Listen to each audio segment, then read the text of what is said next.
ये कहानी है एक सीधी साधी लड़की आरती की, जिसकी माँ का देहांत उसके जन्म के कुछ समय बाद ही हो गया था। पिता ने आरती की देखभाल के लिए दूसरी शादी की, लेकिन सौतेली माँ ने उसे कभी अपनी बेटी नहीं माना। बचपन से ही आरती घर के सारे काम करती रही, ताने सहती रही, बिना शिकायत के। वंदना उसकी सौतेली बहन घर की राजकुमारी थी और आरती बस एक नौकरानी। सुबह के 5 बजे हैं।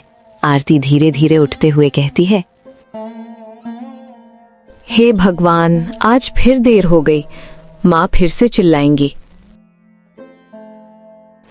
आरती उठते ही सबसे पहले कुएं से पानी भरती है, फिर झाड़ू पोछा, चूल्हा जलाना, खाना बनाना सब करती है।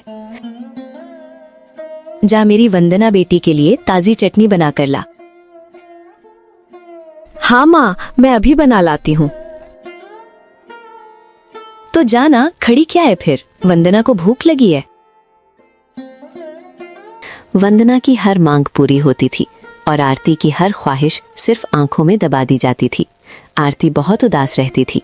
वंदना दिन भर अपनी सहेलियों के साथ हंसती गाती घूमती रहती थी।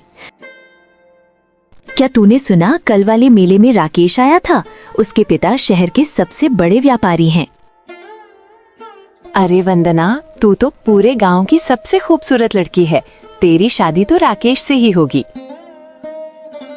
गांव की गलियों में वंदना का राज था और घर की 4 दीवारी में आरती का दर्द। काश मेरा भी कोई होता जो मुझसे प्यार से बात करता। पता नहीं पिताजी कब आएंगे। माँ उसके पिताजी से फोन पर बात कर रही है। उसके पिताजी शहर में काम करते हैं। हाँ जी, सब ठीक है। वंदना की तबीयत का थोड़ा ध्यान रखना पड़ रहा है। आरती तो एकदम खुश है। आप उसकी चिंता मत करो, मैं उसका पूरा ख्याल रखती हूँ। आरती के पिताजी शहर में मजदूरी करते हैं, हर महीने पैसे भेजते हैं, लेकिन उन्हें ये नहीं पता उनकी बेटी का जीवन घर की 4 दीवारी में दम तोड़ रहा है। रात के समय सब खाना खाकर सो रहे हैं। बचा हुआ खाना खाकर आरती अकेली बर्तन धो रही है। माँ, मुझे आपकी बहुत याद आती है। काश आप होती। मुझे बहुत अकेलापन लगता है। यहाँ मुझे समझने वाला कोई नहीं है। आरती की जिंदगी की ये तो सिर्फ शुरुआत थी। अभी तो उसके नसीब में और भी इम्तिहान बाकी थे। अगले दिन गांव की औरतें चौपाल पर बैठ बातें कर रही थीं। अरे सुनो, वो चंदू काका का बेटा राकेश शहर से लौटा है। बड़ा अच्छा लड़का है, सरकारी नौकरी करता है। वो लोग राकेश की शादी करवाना चाहते हैं। मैं सोच रही थी क्यों ना तुम्हारी बेटी आरती का रिश्ता वहां करवा दे। अरे बुआ जी, आप तो बस मजाक करती है। आरती अभी बहुत छोटी है। उसका तो घर के काम में मन भी नहीं लगता और फिर कमजोर भी है। कौन करेगा शादी ऐसी लड़की से? क्या बात करती हो सुधा तुम? आरती तो पूरे घर का काम अकेले करती है, सुबह से रात तक लगी रहती है। और छोटी कहाँ है? वंदना से तो 1 साल बड़ी है। अरे नहीं नहीं, असल में आरती के भाग्य में थोड़ा दोष है। एक पंडित ने कहा था उसकी शादी जल्दी कर दी तो घर टूट जाएगा। इसलिए तो मैं अभी कुछ नहीं सोच रही। पड़ोसन बुआ की आंखों में सवाल थे। उन्हें दिख रहा था सुधा आरती की शादी नहीं करवाना चाहती। माँ, राकेश मेरे लिए अच्छा रहेगा क्या? वो तो मुझे मेले में देख रहा था। मुझे तो लगता है वो मुझे पसंद करता है। बिल्कुल मेरी वंदना बेटी, तू तो राजकुमारी है। मैं तेरी अच्छे से अच्छे घर में शादी करूंगी। तू चिंता मत कर, तेरे रास्ते में कोई नहीं आएगा। पर माँ, लोग तो उस मनहूस आरती की बात कर रहे हैं। कहीं उसकी शादी राकेश से हो गई तो? कहाँ आरती और कहाँ तू? मैं कौन सी बेवकूफ हूँ? मेरी लाडो वंदना, उस मनहूस के लिए तो मैं ऐसे ही बहाने बनाती रहूंगी। जब तक तेरी शादी ना हो जाए तब तक उसका कोई जिक्र नहीं होगा। आरती सब सुन रही थी। हर शब्द तीर बनकर उसके दिल में उतर रहे थे, पर उसने कुछ नहीं कहा क्योंकि उसे अब इन सब बातों की आदत हो गई थी। अरे ओ सुधा बहन, बाहर तो आओ। मेरे देवर का लड़का है, अच्छे कॉलेज में पढ़ा लिखा है, गांव में घर है, खेती बाड़ी भी है। मैं चाह रही थी कि आरती के लिए बात चलाऊं। आय हाय हाय, आपको किसी ने नहीं बताया? आरती को बुखार रहता है और उसका स्वभाव भी कुछ अलग है। आपको बाद में पछताना पड़ेगा। मैं तो पहले ही बता रही हूँ। अरे पर लड़की तो बड़ी सीधी सादी है, कामकाज भी अच्छा कर लेती है। सीधी सादी नहीं, जिद्दी और चुप रहने वाली है। मैं माँ हूँ उसकी, मुझे पता है, और वो खुद भी अभी शादी नहीं करना चाहती है।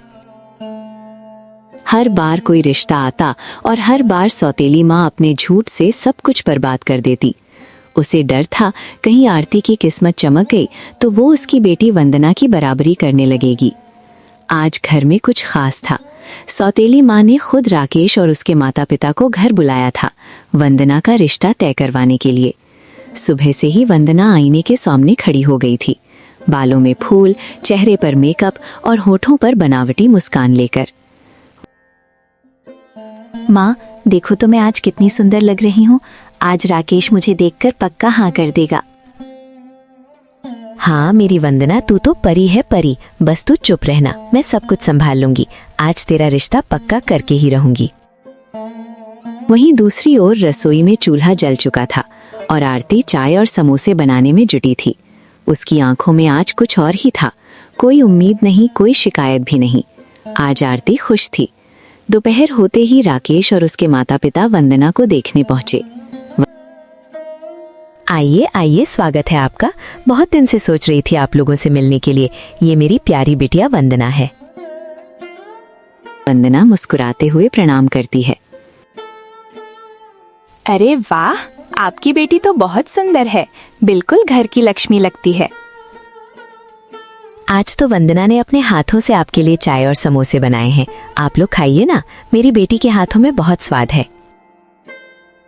ये समोसे वाकई बहुत स्वादिष्ट है। इतने अच्छे समोसे तो मैंने शहर में भी नहीं खाए।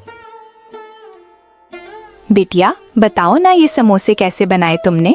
थोड़ा हमें भी तो सिखा दो। वो मैंने तो बस मैं राकेश की माँ को थोड़ी शंका होती है। वो अपने मन में कहती है, मुझे तो लग रहा है ये दोनों माँ बेटी झूठ बोल रहे हैं। इसी बीच राकेश की नजर रसोई में खड़ी चुपचाप काम करती आरती पर पड़ती है। राकेश को एक नजर में आरती की सादगी पसंद आ गई थी। उसके चेहरे पर थकावट थी, पर आंखों में एक सच्चाई और सादगी थी। अरे वंदना की माँ, आपकी रसोई में वो लड़की कौन है? राकेश की माँ ने आरती को अंदर बुलाने को कहा और माँ बेटे दोनों समझ चुके थे कि समोसे किसके हाथ के थे और कौन झूठ कह रहा था। बेटा, क्या तुम बता सकती हो इतने स्वादिष्ट समोसे कैसे बनाते हैं? आरती को कुछ पता नहीं था कि अंदर क्या चल रहा है। उसने मासूमियत से समोसे बनाने की विधि बता दी। अब सौतेली माँ को डर लगने लगा था। वो जल्दी से बात पलटने लगी। अरे इसे कुछ अच्छे से नहीं आता, अभी तो बस मैं इसे खाना बनाना सिखा रही हूँ। देखिए ना, आरती तो अभी पढ़ाई लिखाई कर रही है और इसकी कुंडली में दोष है। हमारे पंडित ने बताया है, अगर उसकी शादी जल्दी हुई तो पति पर बुरा असर पड़ेगा। ये कैसा बहाना है? अभी आपने कहा था कि आरती बच्ची है, अब कुंडली दोष आ गया। ऊपर से आपका ये झूठ कि समोसे वंदना ने बनाए हैं। अगर आपकी बेटी को समोसे बनाने नहीं आते तो उसमें कोई हर्ज नहीं है, पर आपको झूठ नहीं बोलना चाहिए था। अब सौतेली माँ को कोई रास्ता नहीं सूझ रहा था। वो बहाने पर बहाना बनाती जा रही थी। फिर उसने सीधा बोल दिया, देखिए सीधी बात है, आरती मेरी सगी बेटी नहीं है। मैं उसकी शादी की जिम्मेदारी नहीं ले सकती। आपको रिश्ता करना है तो वंदना से कीजिए, वरना आप जा सकते हैं। कमरे में एक पल के लिए खामोशी छा जाती है। राकेश और उसके माता पिता नाराज होकर चले जाते हैं।